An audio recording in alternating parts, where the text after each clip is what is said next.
Hello po sir, ask ko lang sana hindi ba makapag T4, Teacher 4, pag may isang satisfactory sa rating? Ang sagot po dyan ay pwede po. No? Kung yun lang po yung problema, no? Pwede po na maging Teacher 4 sa reclassification under the Expanded Career Progression.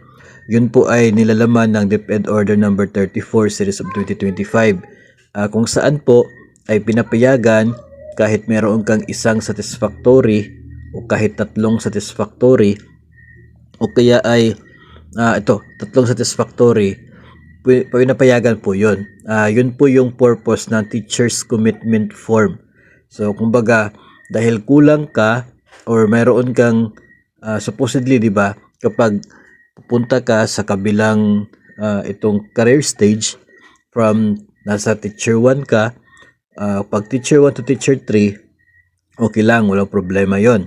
Pero kung mag-apply ka ng teacher 4 kasi gusto mong ma-maximize yung 3 salary grade, so kinakailangan sana under DO24 wala kang satisfactory.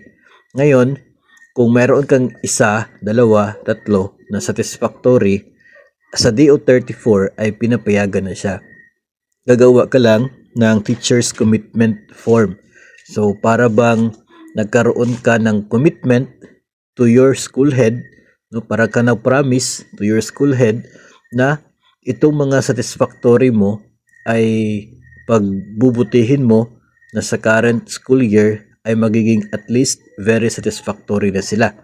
So it will be included sa evaluation in your current na IPCRF sa ngayon kung talaga bang na-improve, no?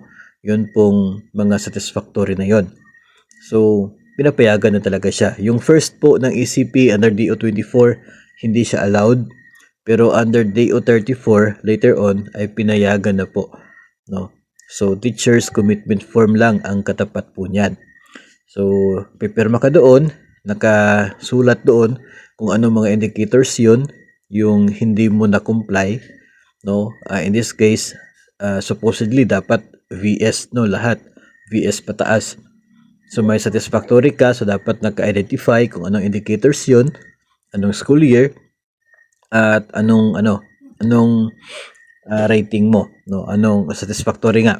So dapat naka-identify sila, pipirma ka, pipirma din si school head mo para ito ay magsilbing binding between the two of you na sisingilin ka. Pwede kang sisingilin ni school head pagdating ng katapusan ng school year sa rating form mo kung talaga bang na-improve mo siya.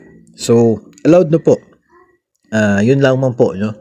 Commitment form. Kung ayaw mong mag-commit, so of course, hindi ka talaga pwede na mag-apply ng teacher 4. Hanggang teacher 3 na lang yung applyan mo kung ayaw mo talagang mag-submit ng commitment form. So, ito din po ay applicable kahit po doon sa mga sitwasyon na ang kinakailangan ay, let's say, number of outstanding indicators, no? Kinulang yung outstanding mo, indicators mo.